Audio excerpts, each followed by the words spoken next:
老三，来，怎么了，义父？一会儿你们把他抬到紫禁城外，你要想办法。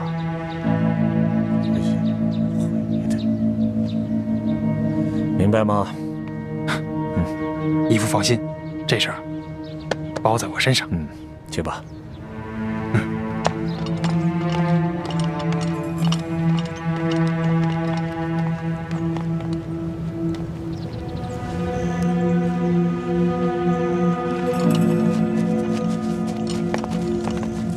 你们先下去吧。这。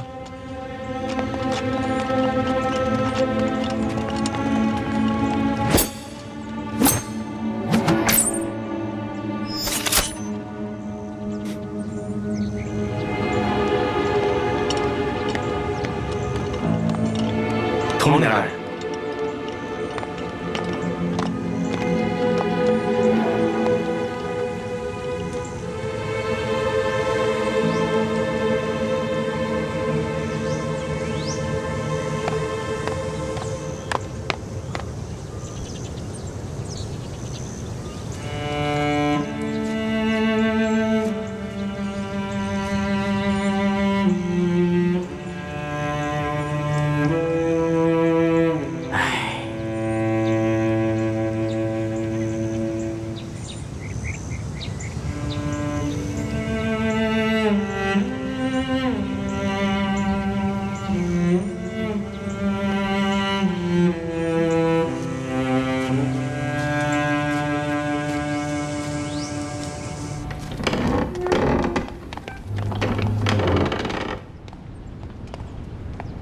东西还给他了吗？回皇上的话，奴才已经把荷包放在了易欢姑娘的身上。如果她还能醒过来的话，应该能看见。你说什么？她不是装晕的吗？她不应该出了宫就活蹦乱跳的吗？皇上，易欢姑娘这次可不是装的，她真的晕倒了。听说她今天闯了2次宫，跟侍卫们交了2次手，可能是用力过度，身体发虚，诱发了她头痛的隐疾。 奴才追出去以后，发现他躺在树下。奴才过去，探了一下他的鼻息，还有点微弱的气息，也不知道还能不能醒过来。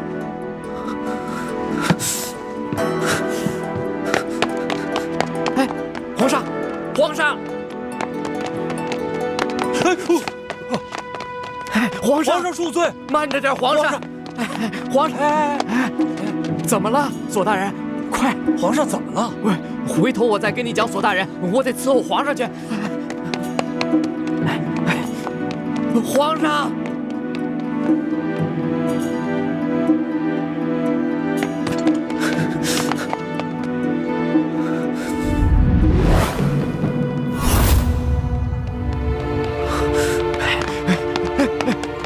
皇上，慢点儿。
伤他爱他的眼。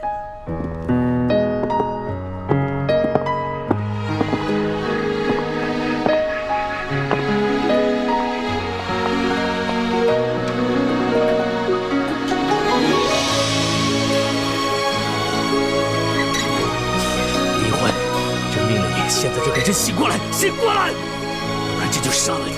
朕诛你九族，把你剁成981块去喂狗！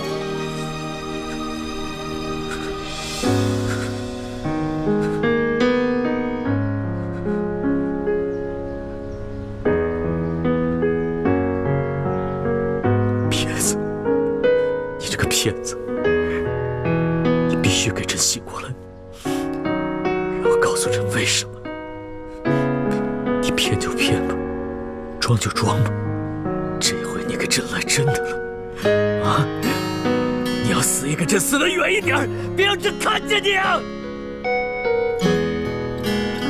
我知道，你就是看朕好欺负，对吧？你觉得朕拿你没办法是不是？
你刚才给我喝了什么呀？还能是什么？当然是毒药了。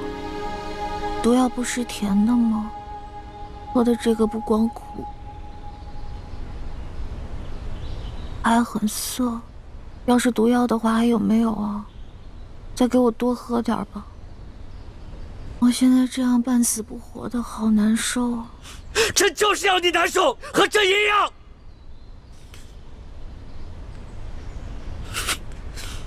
当初发誓说好的，有福同享，有难同当。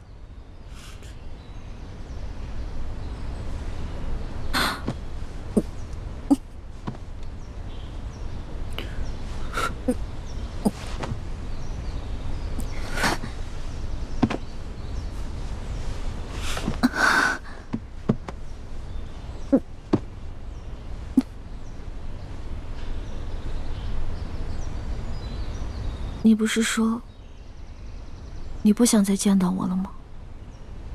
朕才没有要见你，是你自己厚着脸硬闯进来，逼朕见你。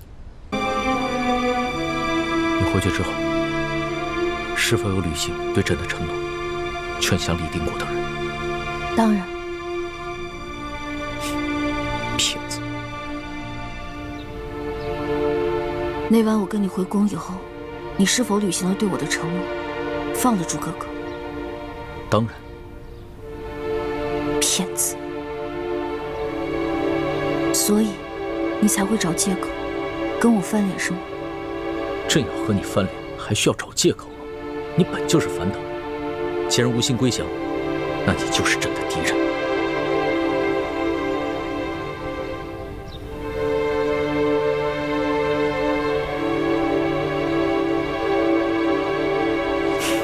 既然你要自投罗网，那就永远不许离开。从今以后，你只能待在永乐斋，哪儿也不许去，除了朕，谁也不许见。那你不如把我的双腿砍掉，顺便在那链子把我给锁上，不就行了吗？朕不会再听你的话了。你说的对，朕不再是你的龙小弟，你也不再是朕的老大。朕朕不会砍了你的双腿，也不会用链子把你锁起来。朕有自己的主意。来人，奴才在。传旨，把整个永乐斋的门窗都用铁栅栏封起来。这。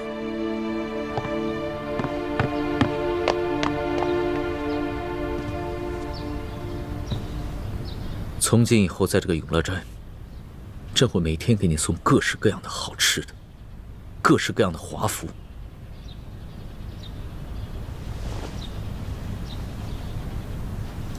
你想要什么，朕都会给你，除了自由。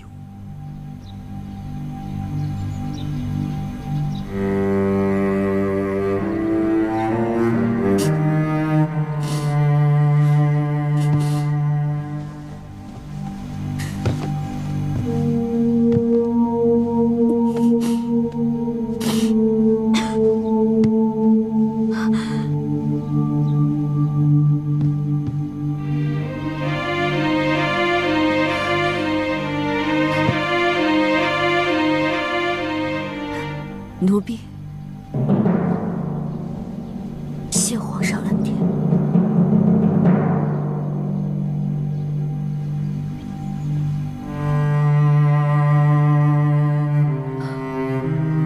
皇上，其实您大可不必把这儿变成您的大鸟笼子。奴婢想过了，只要你能放了奴婢的猪哥哥，奴婢就一辈子陪着你。一辈子在这笼子里坐牢。朕已经说过了，朕没有抓你的猪哥哥。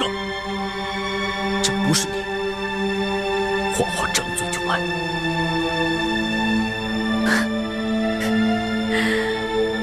皇上不愧是九五之尊啊，说起皇来脸色不改，都不眨眼的。从今天开始，我不会吃你给我的任何美食。只要你不放了我的猪哥哥，你想囚禁我，让我变成你的笼中鸟，没门儿！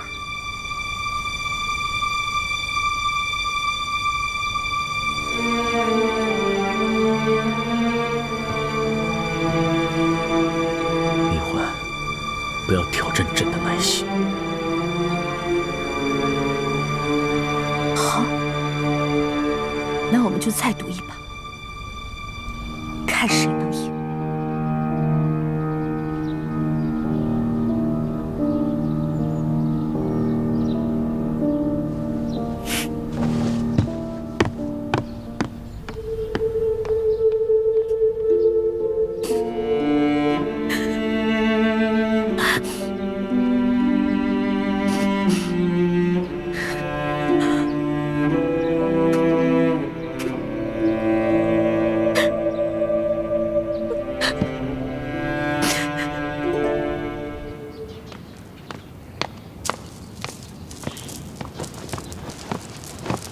皇上吉祥。孙儿给皇祖母请安。起来吧，皇上请坐。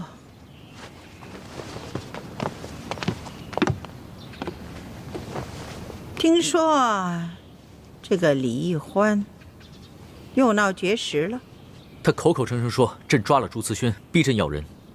这个朱慈轩也奇了怪了，莫名其妙就不见了。这朱慈轩他没有失踪，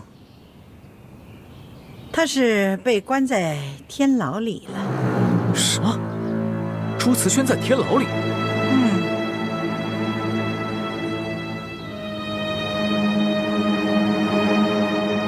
又是索图背着朕干的好事，是不是？妾身冤枉，妾身的叔叔岂敢抗旨欺君呢？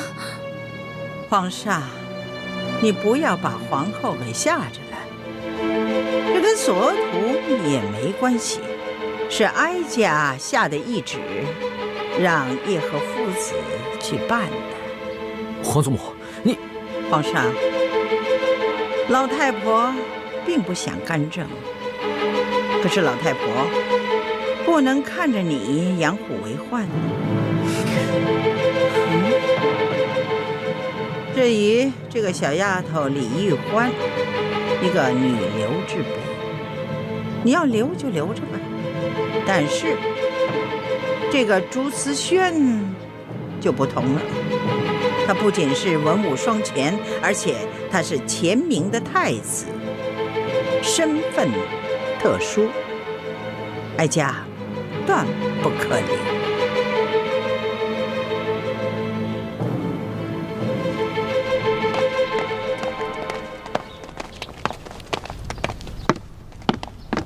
皇上吉祥。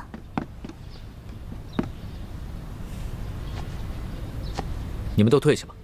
是。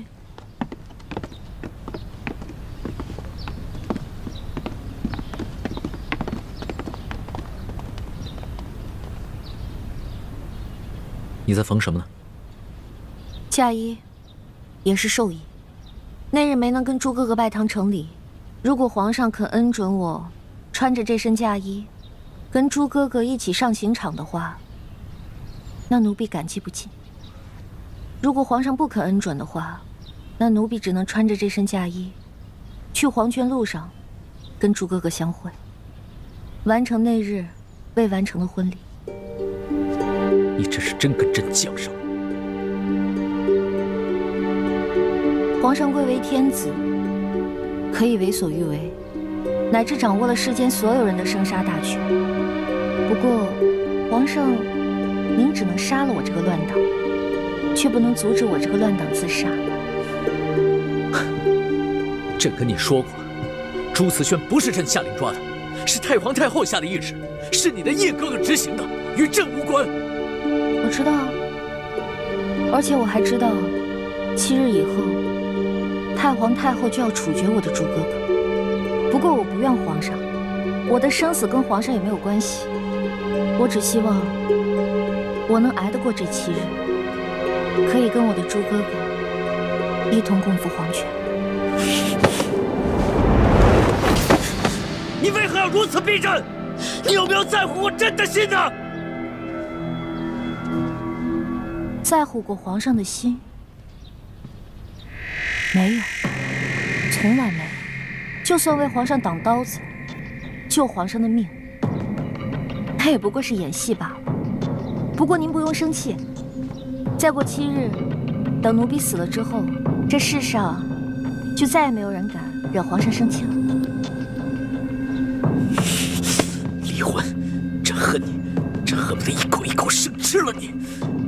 你骗了朕大半年，朕放了你，你自愿随朕回宫，又自愿为朕去选降，朕信了你。可是你又骗了朕，是你先出尔反尔，现在你装出一副被朕辜负、伤心欲绝的样子给谁看呢？皇上，我都可以相信你没有抓我的朱哥哥，为何你不肯相信我？那日当时就在这个房间，我们说过的话你还记得吗？不论如何，咱们2人一定要互相信任，互相扶持，永不相依，永不相害。互相信任，互相扶持，永不相依，永不相害。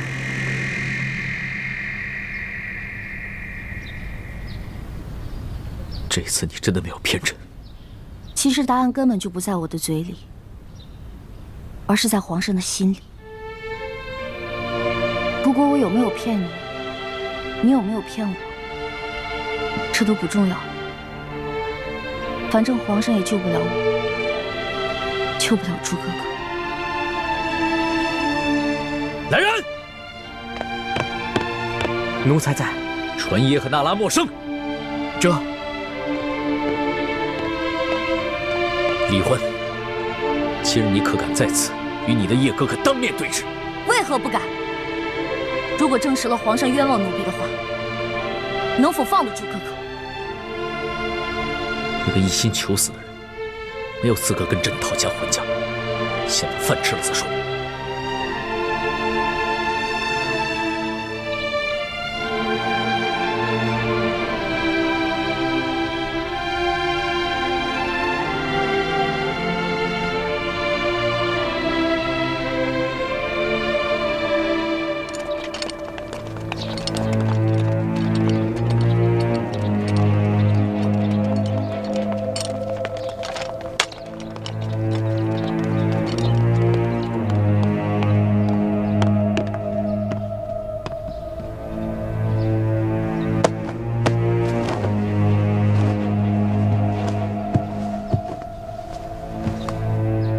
奴才叩见皇上。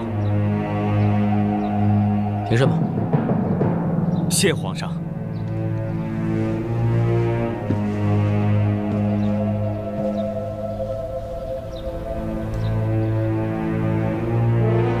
朕身边之人，你可认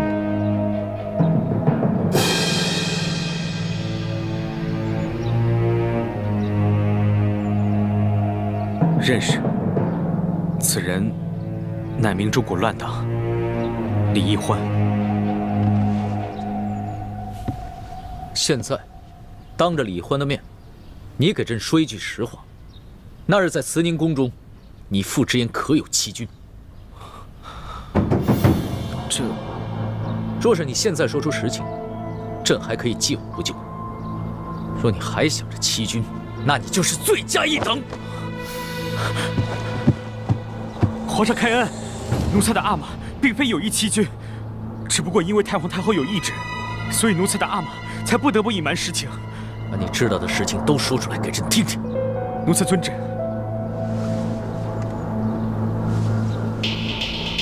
那日，李义欢回到乱党蜗居点，找到了奴才，并且揭穿了奴才乃朝廷密探的身份。不过义欢说，他曾经承诺过皇上要劝降李定国等人，所以同我约定，暂时先不揭穿我。奴才的阿玛并不相信义欢，所以命奴才盯着李义欢和李定国的谈话，他自己好去寻找机会盗取铜匣。等奴才进入到山庄大厅以后，听到。爹，我们为什么非要光复大明啊？只要全天下的老百姓过上好日子，这个天下姓朱或者爱新觉罗又有什么区别？混账！你竟然说出如此大逆不道之言！爹，从小到大你都教育我，说大清朝廷是如何的残暴无道，朱明天下才是正统。只有让朱哥哥当上皇上，全天下的老百姓才有好日子过。但是在这大半年里，我跟康熙相处的大半年里，我看到的康熙，他心里不仅有朝廷，还有全天下老百姓和他们的疾苦。他励精图治，他是一个好皇帝啊！住口！靖王，靖王，不要！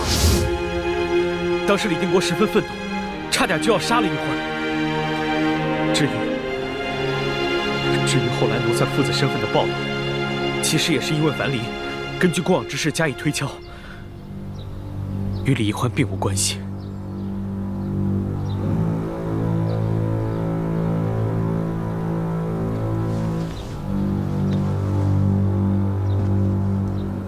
欢儿，是朕错怪了你。朕曾经说过，我们要互相信任，互相扶持，永不相依，也永不相害。是朕没有做的。皇上，您既然已经相信我没有负你，那你也不能负我。你答应过我，只要我肯留下来陪你，你就会放了朱哥哥。花儿，此事你得容朕再想想办法。你怎么了？是不是头疼病又犯了？怎么了？不是头疼，是我心好疼，好像针扎一样。花儿，传太医，传太医！皇上，环姑娘这病十分的凶险，可又十分的蹊跷，倒不像是病，像是被人做了手脚。一群废物！你倒是给朕说清楚，他被人动了什么手脚？皇上，从脉象上看，臣判断好像是受了一种外伤，可是臣判断不出他伤在何处，此症无药可医，臣该死。听你的意思，朕只能眼睁睁地看着他死是吗？臣无能，臣该死。皇上，奴才也略懂医术，可否让奴才一试？穆生，你要是能把他救醒，那朕就赦了你们父子的欺君之罪。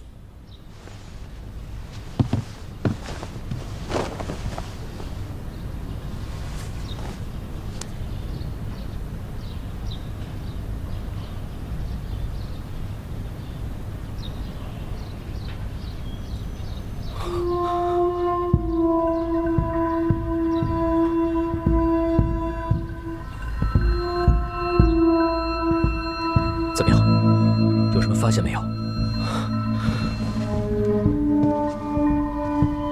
但从脉象来看，确实是查不出伤在何处。不过方才奴才用内力顺着他的气血寻找了一圈，才发现了端倪。他伤在何处？回皇上，他是被人从胸前的膻中穴注入了一根比头发丝还细的银针。这枚银针顺着气血在他的体内游走，如果稍有不慎进入心脏或者大脑，恐怕他就会当场毙命。寻常仵作是查不出死因的，多半都会以为是暴病而亡。对了，他在晕倒之前说他心口疼，应该就是因为那根银针卡在了胸前某个要害之处。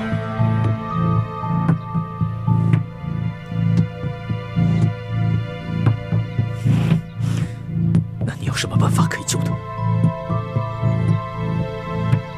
办法倒是有一个，不过要找一个内力极强的内家高手，用内力顺着气血经脉，把那根银针逼回到胸前的膻中穴，然后再给逼出来。不过这种方法极为凶险，因为人体内的血脉粗细不一，百折千回。如果稍有不慎，那根银针就会顺着气血进入心脏或者大脑，那一欢就……而且这期间过程极为凶险。就算最后成功把银针逼出了，那施救者也很可能因为内力丧失过多，变成一个废人。皇上，这等内力高手十分罕见呐！既然是好不容易练出的内力，又岂肯耗给他人呢？众生之下必有勇夫。皇上，你马上给我召集宫里所有的侍卫，挑选内家高手。皇上不可，宜欢不是寻常女子，她自幼习武，多少也有些内力。这施救者还必须与她习的是同门的功夫，否则施救者的内力会与宜欢的内力相排斥，情况恐怕会更加危险。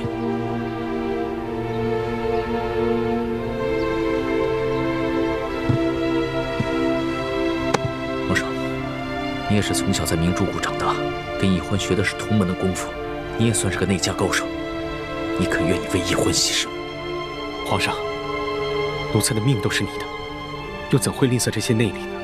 只不过奴才虽自小跟宜欢长大，习的也确实是同门功夫，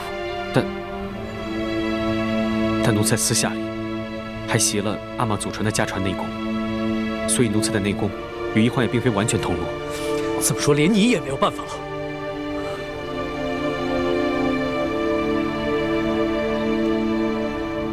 奴才虽然心有余而力不足，但另有一人，同宜欢习的也是同门内功，并且他的武功还远在奴才之上。只不过什么呀？他是谁？你快说！只不过那人现在在天牢里，而且7日之后就要被处决了。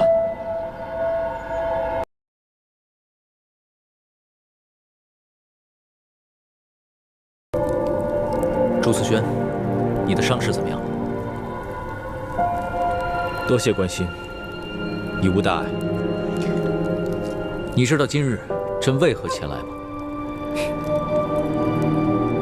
如果你是来劝降的，那我劝你不必白费口舌了。如果你是来送我上路的，那我只有一句话，请你好好待宜欢，因为他对你是真心的。如果有一天你对他的感情变了，也请你放他出宫，给他一条生路。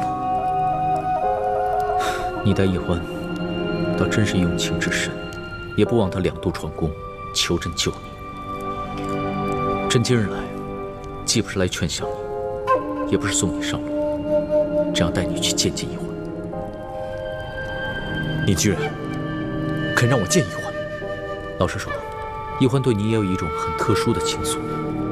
朕并不想让你们俩见面，但是他现在受伤了，受了一种很奇怪的外伤，十分危急，连太医都束手无策。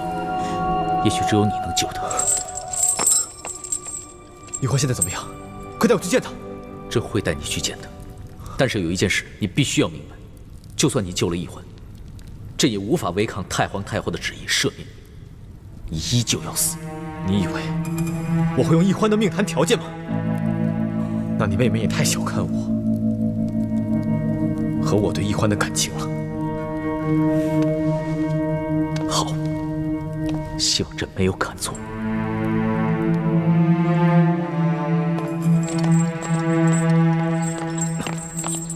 其实，你大可不必如此小心。易欢还在你手上，你就算要放了我，我也不会走的。如果易欢那日跟你成亲，你的这番话，朕是相信的。但是易欢那日抛弃了你，跟朕走了，朕也是一个男人。朕不知道在你的心里，现在究竟是爱他多一点，还是恨他多一点。看来，你还是不了解我。朕曾经自以为很了解你，欣赏你，甚至相信你。可结果呢？曾经我和你一样，要的是千秋大业，自然会不拘小爱。但心里，我也和你一样，都有自己放不下的人。好，易欢终于有救了，还不快走！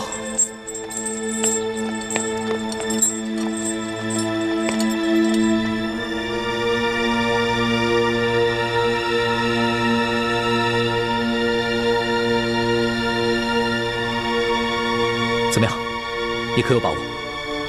若在以往，我有70%把握，可如今我重伤未愈，只剩下了5成。那有什么办法可以尽快治好你的伤？朕宫里的灵丹妙药随便你用。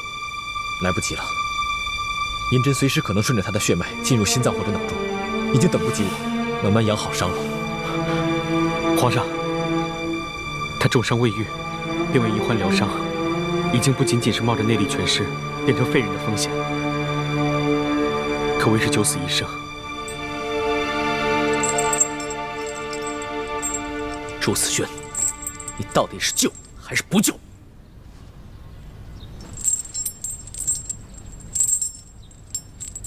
但我有一个条件。朕知道是什么条件，朕答应你，只要你救醒了易欢，朕饶你不死。太皇太后那边，朕会帮你求情。你错了，你不必帮我求情。我的条件是，你一定要找出那个暗算易欢的人，杀了他。朕也想找出这个人，把他碎尸万段。可问题是，朕连易欢什么时候中的暗算都不知道，这怎么查呀？易欢虽然武功低微，但不会连人往他穴道里注入银针都不知道。这只能说明，当时他处于毫无知觉的状态，所以才会着了人的暗算。你不妨仔细想想，近日他可有隐疾发作，陷入昏迷之时。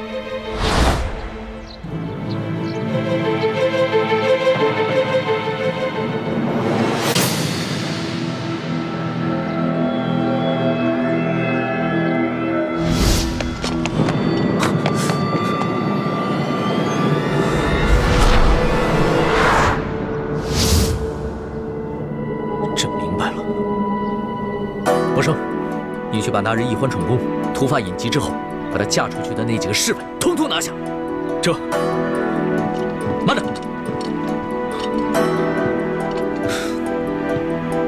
先别着急抓人，查明他们的身份和幕后的关系。注意，行事要隐秘，不要走漏风声。奴才遵旨。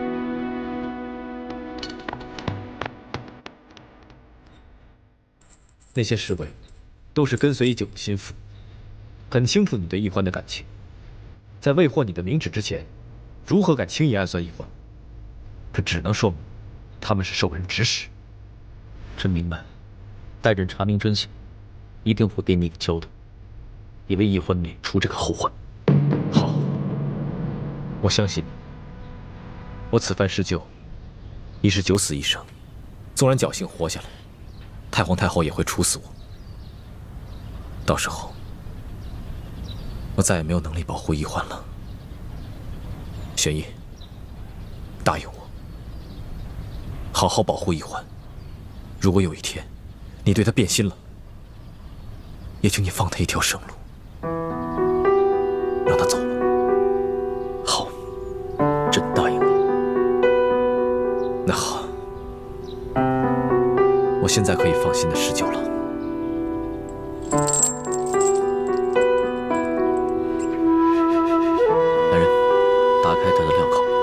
皇上，此人武功极高，若打开他的镣铐，恐怕会危及到皇上圣安，还是请皇上先行离开。能让你如此谨慎，我朱慈轩虽败犹荣。朕不受你的计较，朕相信自己的眼光，更相信你对易欢的感情。马上打开镣铐，不得有误。这。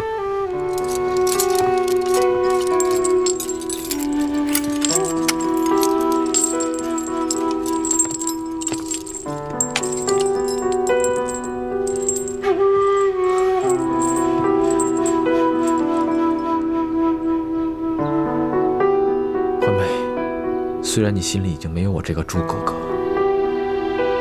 但我仍然愿意为你而死。我死了，朱明联盟就不存在了，所有人也不必再活得那么辛苦。你想让全天下老百姓都免于战祸的心愿，终于可以实现了。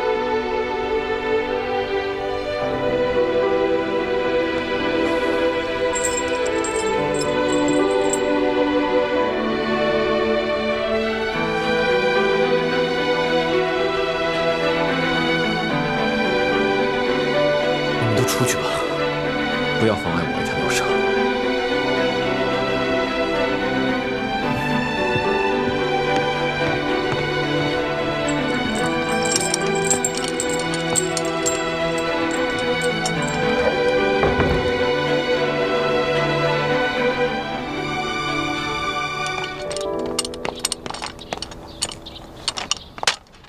皇上吉祥。凭什么？怎么样？查到了一些什么？ 回皇上，奴才去内务府调查了当日那几个执勤侍卫的档案，摘录在此。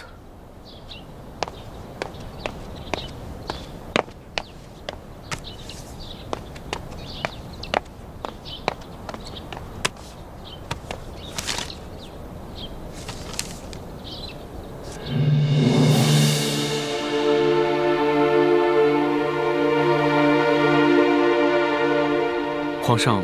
可有什么发现？朕心里有数了。此事暂且到此为止，谁也不许声张。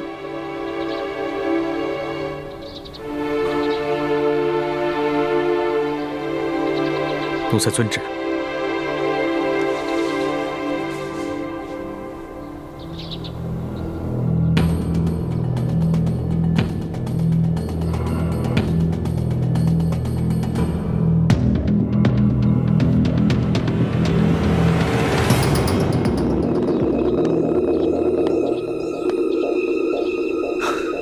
都1个时辰了，怎么还没有动静？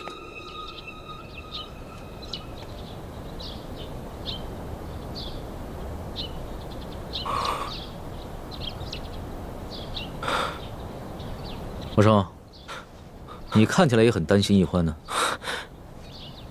回皇上的话，奴才自幼在明珠谷生活，同朱慈轩、李易欢这些反贼一同长大，多少是有些情谊的。但是这些情谊，跟奴才所背负的国家大义来说，根本不值一提。你懂得轻重，很好。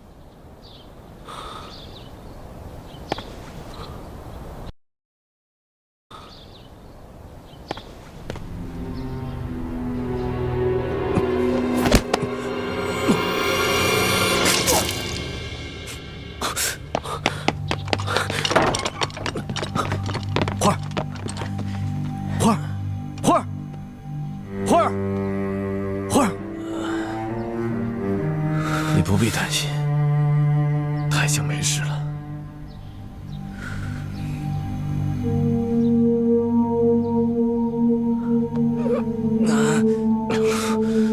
这就是那罪证。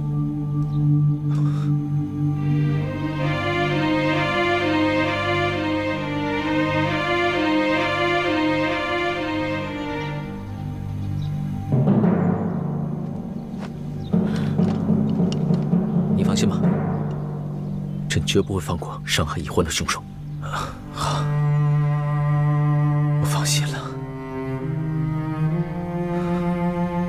轩逸，你不必再向太皇太后求情。反正我我也和一个死人没什么区别了。我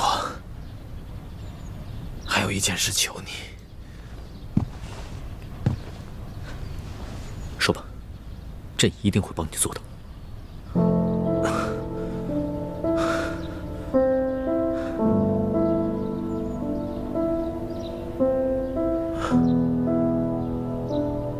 等他醒来，永远不要告诉他是我救了他。为什么？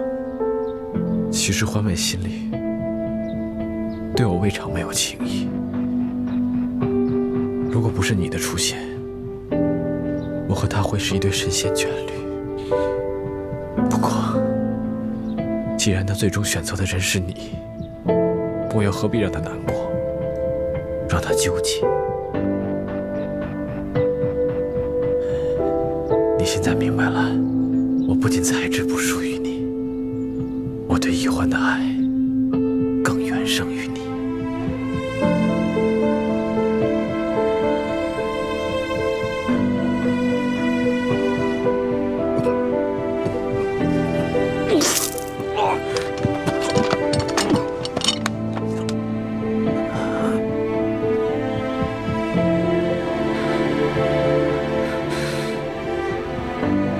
怎么样？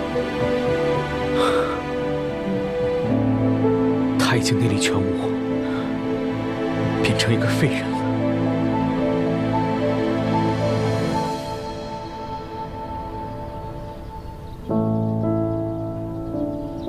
宣太医，务必用最好的上药保住他的性命。正好。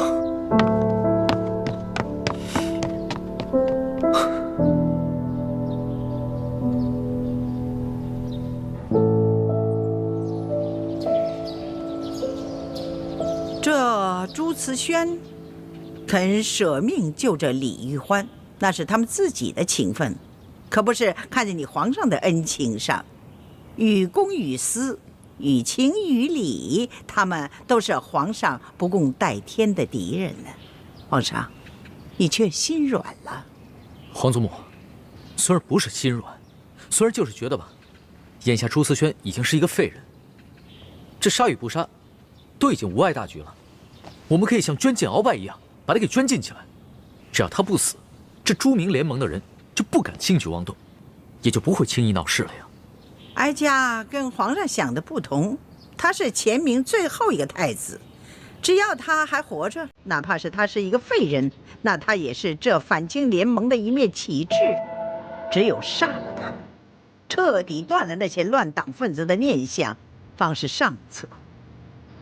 皇上，你是仁人之心，菩萨心肠，你是担心呐，杀了朱慈轩，这李易欢会跟你翻脸，那这个恶人就由哀家来做吧。皇祖母，皇上，别的事，哀家都可以任由皇上慎公独裁，连你要把这李易欢留在永乐斋，哀家都随你。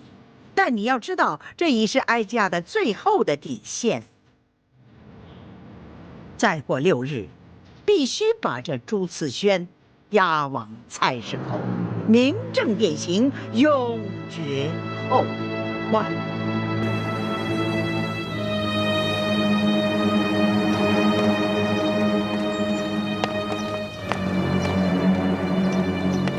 皇上，这朱慈轩要是死了，只怕易欢姑娘永远都不会原谅皇上。朕现在也正为这个烦恼。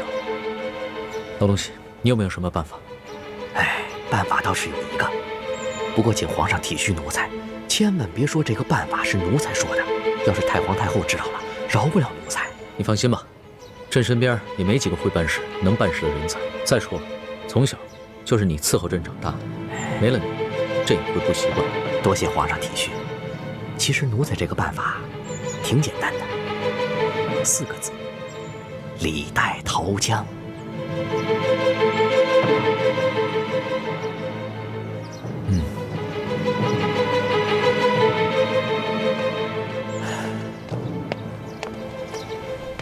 你还是把药喝吧，否则皇上会砍了奴婢的头的。哎呀，是啊，您快喝了吧。皇上又不是暴君，怎么可能动不动就砍人头啊？没事没事，拿下去吧。皇儿，这句话说得好，朕喜欢听。皇上吉祥。把药给我，你们都退下吧。是。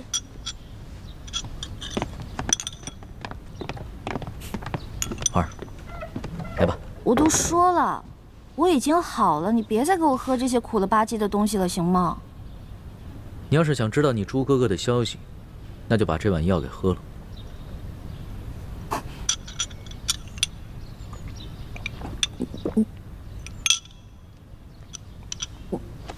你是不是给我带来什么好消息了？也不算是什么好消息。太皇太后不肯赦免朱慈轩。那你一定还有其他办法的，对不对，龙小弟？你看，我都没有骗你，你也不会骗我的，是吧？朕是不会骗你，但是朕不能明着和太皇太后还有一帮支持太皇太后的文武大臣们对着干。所以呢，朕思来想去，只有一个办法。什么办法？找一个死囚，易容成朱慈轩，把他送到菜市口，明正典刑。这样的话，朕就可以塞住太皇太后还有重臣的口。朕在暗中找个机会，把真的朱慈轩给放了。谢谢你，龙小弟，你果然是言而有信的好皇帝。你呀，你先别急着给朕戴高帽。朕这么做是有条件的，你必须一辈子都在这宫里，永远陪着朕。其实，我之前都已经想好了，如果你真的能放得朱哥哥，那我就留在宫里陪你一辈子。不过，我只能做你的红颜知己，不能做你的嫔妃。不是，那怎么行呢？那朕每日放一盘烤鸭在你面前，只许你看，不许你吃，那算什么呀？龙小弟，我心里怎么想的，难道你不明白吗？我对你是情爱，对朱哥哥是情义，我对你有愧疚，同时对朱哥哥也有愧疚，我心里放不下你，但是又不能太对不起朱哥哥。如果你觉得不公平，那好，从此以后我不再吃美食，不再吃烤鸭，你每日只需要给我一些清粥小菜，不让我饿死便足矣了。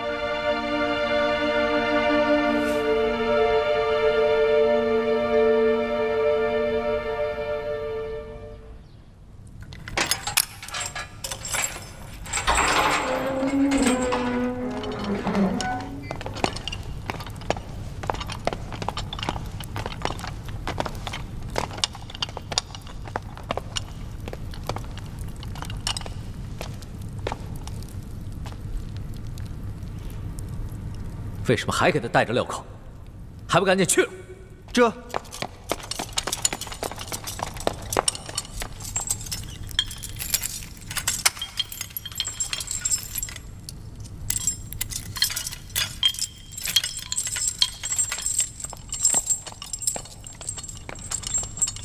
玄烨，反正我明日就要上刑场了，你又何必如此？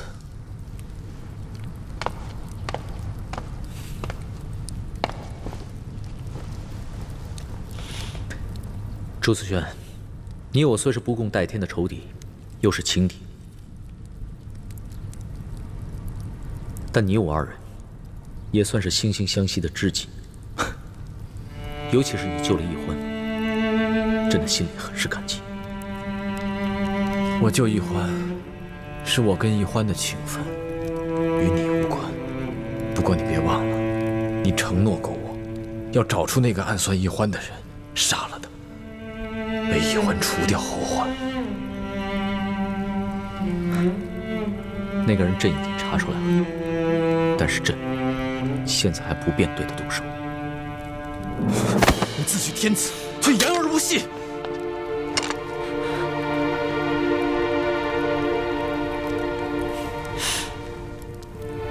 那个人就和阿碧琪和隆德多他们一样，朕早晚处置。但是不能操之过急。朕得先解决你们朱明联盟，平定三藩，收复台湾，朕才能腾出手来治内。朱思轩，你也曾从小学习为军之道，你应该能理解朕的策略。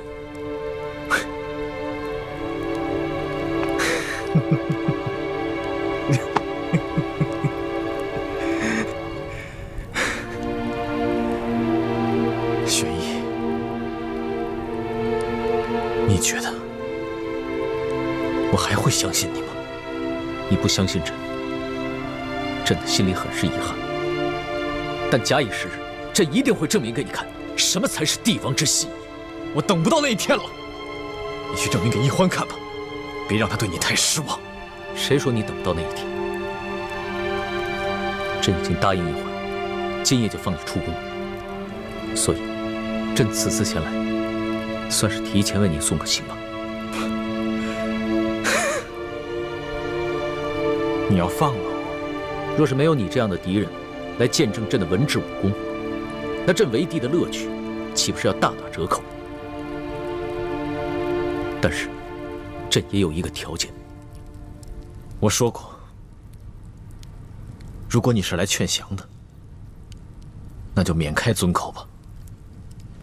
朱慈轩的朱慈轩，你说朕不了解你，现在看来，你也不了解朕吗？朕知道，朕放你归去后，犹如放虎归山。虽然你的武功尽失，但以你特殊的身份和才智，你仍然会带领朱明联盟，成为朕的心腹大患。但是朕，并不是要把你们这些反党斩尽杀绝，朕要你们心悦诚服地臣服于朕。诸葛亮尚能七擒七放猛虎，朕堂堂天子，难道还比不上诸葛丞相？这一次，的确是我小看你了。你应该还有别的条件吧？朕放你归去之后，从此要么你亡命天涯，要么你臣服于朕。但是不论哪种结果，你都没有资格再与朕争抢一欢。一欢虽然已答应留在宫里陪伴着朕，但是因为他心里怀着对你的一丝愧疚，不肯做朕的女人。朕需要你帮帮朕。这我可帮不了你。一欢虽然任性单纯，却有自己的原则。就像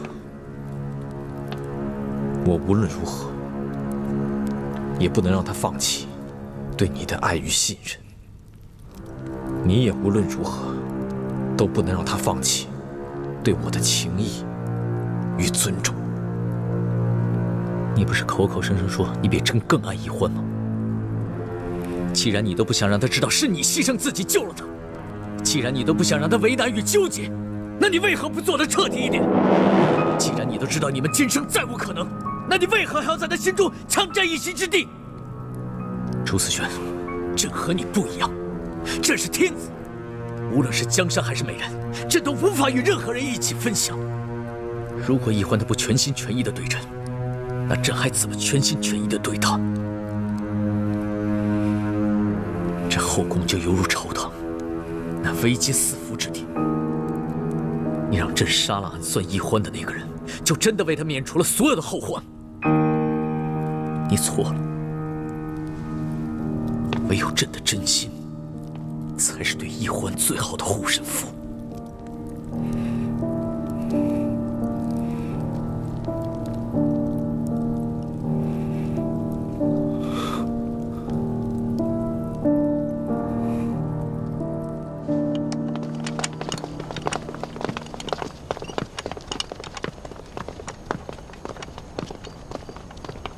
花儿，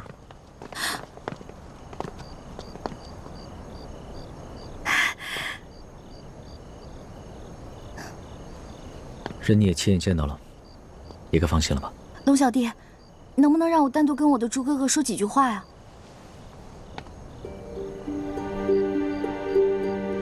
好，不过你们要抓紧时间，赶快送他离开紫禁城，不然的话，恐怕夜长梦多。我知道了。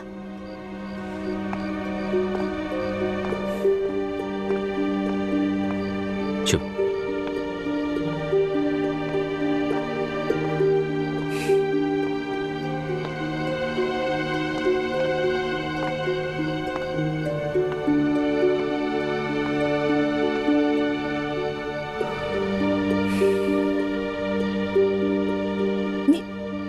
怎么瘦了这么多，脸色也苍白了？他们是不是虐待你了？我没事，我很好。叶师弟虽然抓了我，但毕竟是兄弟一场，一直在暗中照顾。可是为什么感觉你跟之前不一样了？你的眼神跟以前比完全没有了神采。我刚从牢里放出来，病也才刚好，自然会憔悴一点。等出宫以后，让三师傅帮我调理一下，自然会好起来的。周哥哥，对不起啊，都是因为我。如果不是我，你也不可能被抓起来，叶哥哥也不可能会暗算我。的确是你害了我，我没想到，我们10多年的青梅竹马，竟然抵不过你跟康熙大半年的朝夕相处。不过这样也好，我总算明白了，谁才是真正值得我去爱的人。没有别的事的话，我先走了。倾城还在外面等着我呢。雪姐姐，什么意思啊？我没听懂。有件喜事，忘了告诉你了。那夜，你跟康熙走后，是倾城找到了我，救了我。我跟倾城已经成亲了。你说的是真的假的呀？此事有关倾城的名节，我怎能开玩笑呢？环妹，其实以前我之所以对你好，是因为我觉得我们从小就有了婚约，我只能对你好，哪怕我觉得倾城才貌双全，温柔体贴，更让我心动，我也只能把这份感情放在心里，从来没有说破过。直到那天晚上，你在婚礼上逃了婚，这反倒给了我和倾城一个难得的机会。我和倾城都很感谢你。朱哥哥，我实在不知道该说什么了。这件事我居然不知道，但是朱哥哥，我真心替你跟雪姐姐高兴，真的不容易，真的，我真心祝福你，永远幸福，早生贵子。好，我也祝你跟康熙永远幸福，白头偕老。环妹，你不妨跟倾城比一比，看谁生的孩子多，谁才是一个称职的娘亲。这个朱思轩，倒真是个至情至性的人。可惜啊，若他不是朱明王朝的太子，那朕一定会和他成为惺惺相惜的知己的。皇上肯三放朱慈轩，并称赞他的为人，仅于这份胸怀，就已经不愧为圣明天子了。这个朱慈轩，虽然才德兼备，也算是人中俊杰。只可惜，他不识大事，不知变通，又怎么能跟皇上相提并论呢？你这话倒是说得很合朕的心意。也是，一个人再有才，那也得识大事，知变通，否则终究是一个项羽之流的悲情豪杰。徒让后人传唱于兮于兮，图奈我何？朱哥哥，你别看龙小弟后宫佳丽3000，但是真正爱他的没有几个人，所以我想陪着他，监督他，让他做一个好皇帝。但是嫔妃，我可能做不了。为什么？我和倾城成了亲，倾城才是名副其实的太子妃。光复大明的任务，就是我和倾城的责任，跟你没关系了。因为有爹跟师傅们，所以……傻丫头，女儿不是儿子，只有儿子才有资格继承父业。嫁出去的女儿就像是泼出去的水，你不必太在意你爹还有师傅们的态度。更何况，他们知道我和倾城成了亲，你爹他们也不会再逼你了。别再为难自己了，只有你过得好了，我跟倾城才能过得好。不然，我们夫妇会觉得愧疚的。说什么呢，朱哥哥？你们从来没有愧对过我，都是我在愧对你们。你还不知道我？哼，我每天会让自己过得开开心心的，你不用担心我。那就好。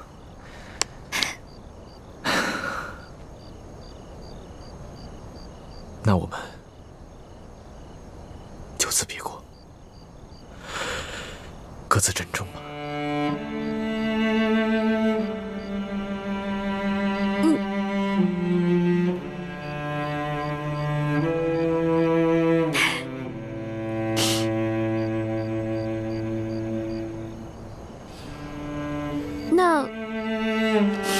那我送你吧。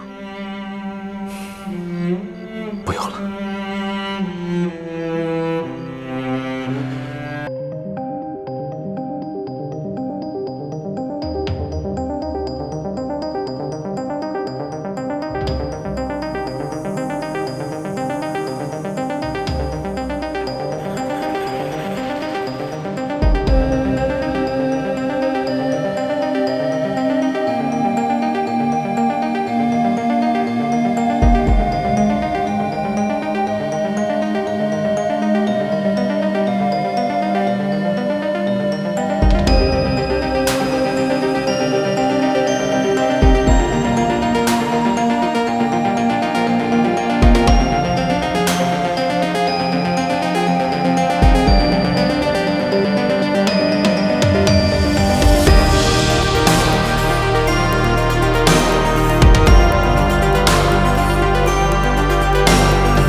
告祭祖宗，给我父亲还有师傅们一个交代。I don't ever slow up, no I don't take shit. I got no love for the fakeness. If you wanna play tough and wanna hate this,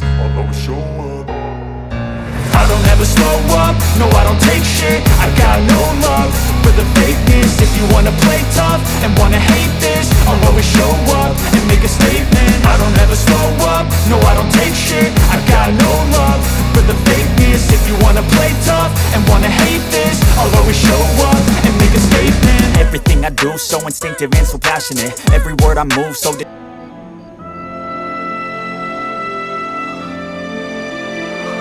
既然朱哥哥你都敢放，为什么不敢放我？已经决定赌了，何不赌一把大的？好，那朕就跟你赌一把大的。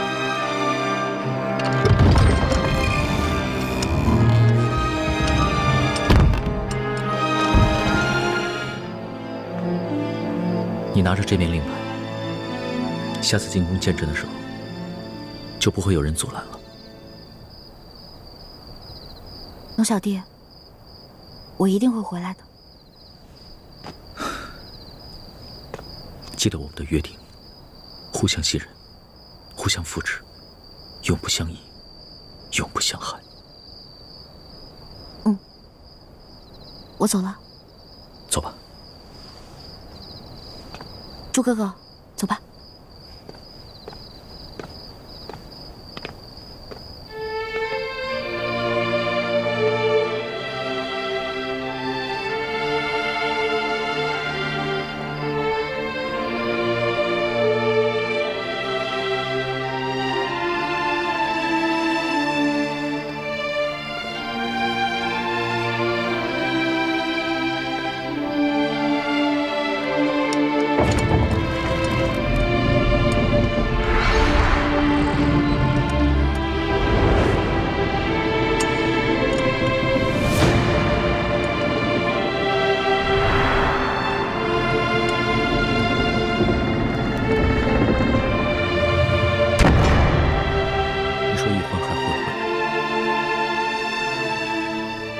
皇上，以奴才对易欢的了解，他一定会回来的。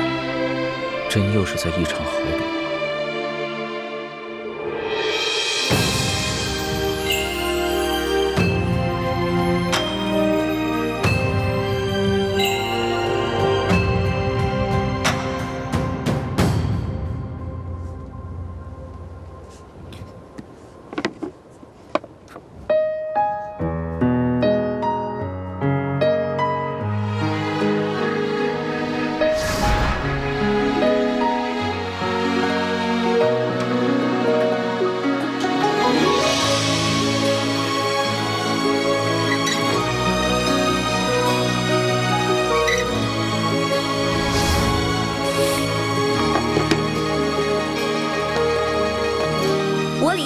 我龙三，今日对着月亮起誓，结为异姓兄弟。从今往后，有福同享，有难同当，永不背弃。同甘共苦，同生共死。如有违誓，天打雷劈。爱已来，卷风沙，恨不过。龙小弟，你是一个好皇帝。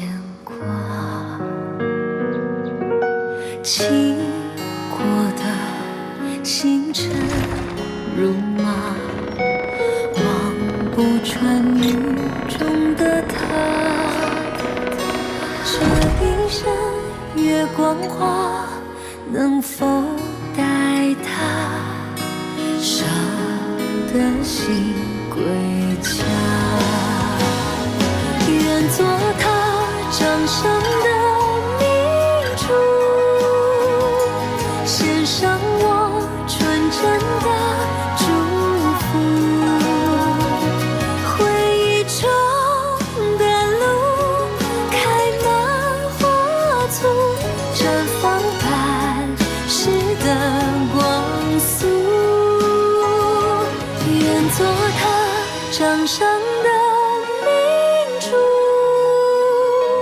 献上我纯真的祝福。回忆中的路，开满花簇，绽放半世的光速。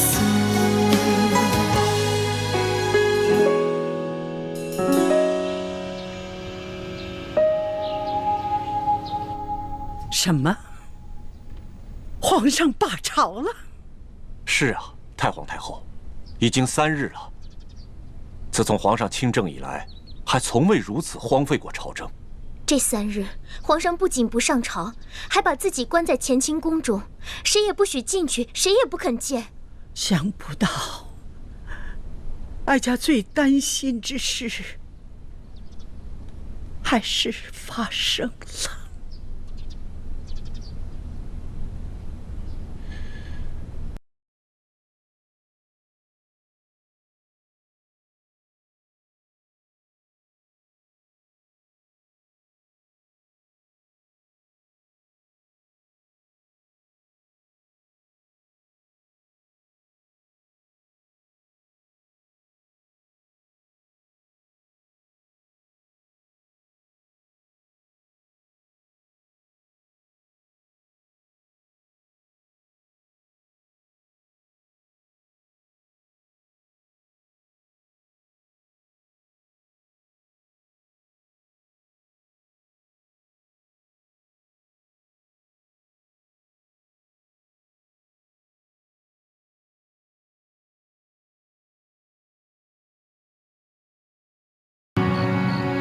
玄烨，咱们祖孙二人有3天没见了，你还好吗？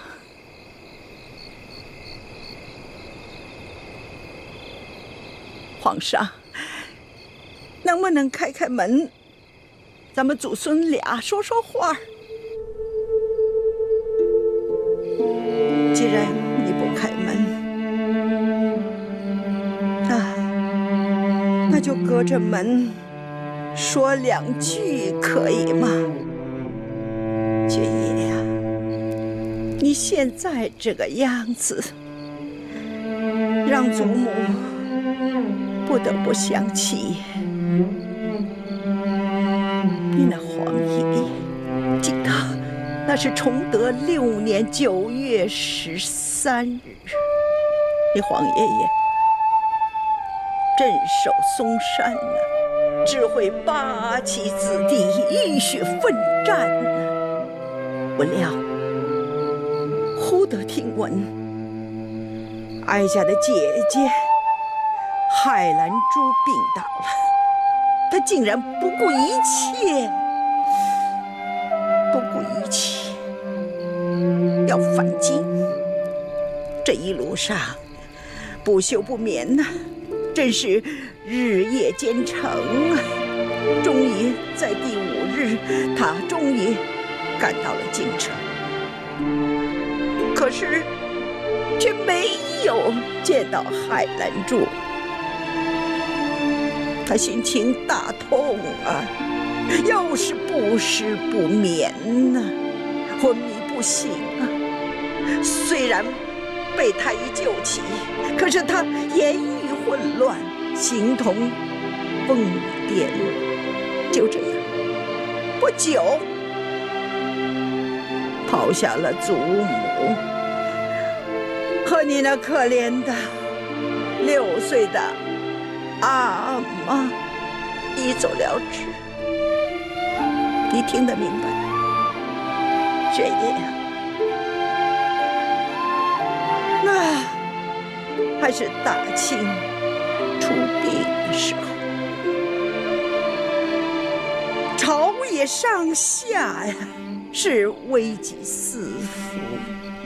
祖母啊，为了你的皇阿玛，为了大清朝，我耗尽了我的全力，好不容易把你的皇阿玛养大成人，又扶上了龙椅，可是他又像你的皇爷爷，为了一个董鄂妃，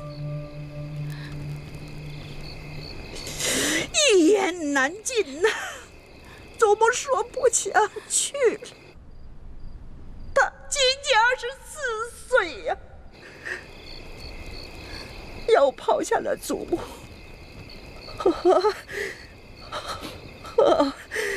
不到8岁的你一走了之。皇祖母青年丧父，中年丧子，你说我苦不苦啊？尽管这样，我还是满腔热忱的，为了你，为了大清朝，我用心把你养大。玄烨呀，你已经亲政了，这龙椅已经坐稳了，可是你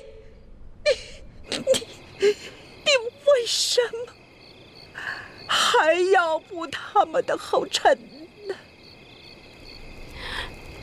皇祖母知道，爱新觉罗家族的男人们是有情有义，可是太痴情了。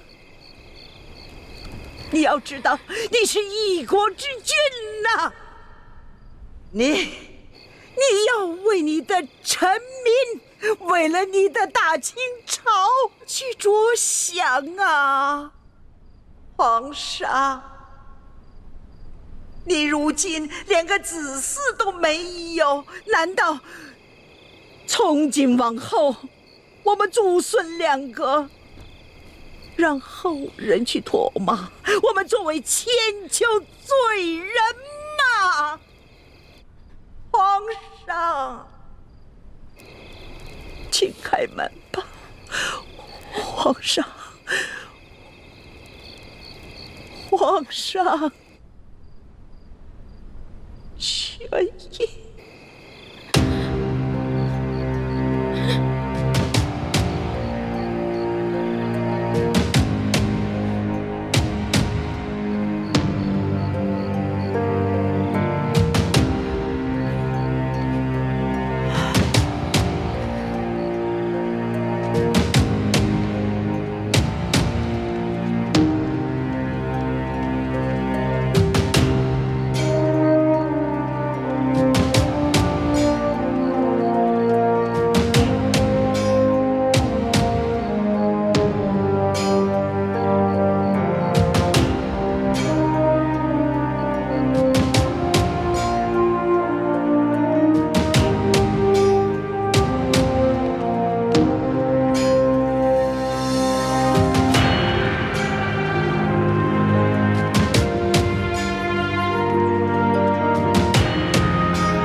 更衣，上朝。吾皇万岁万岁万岁！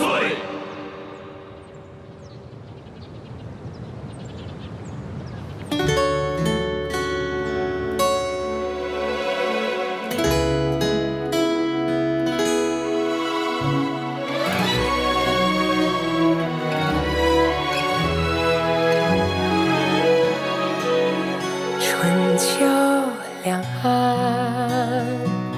时光催尽方可叹。一生的愿，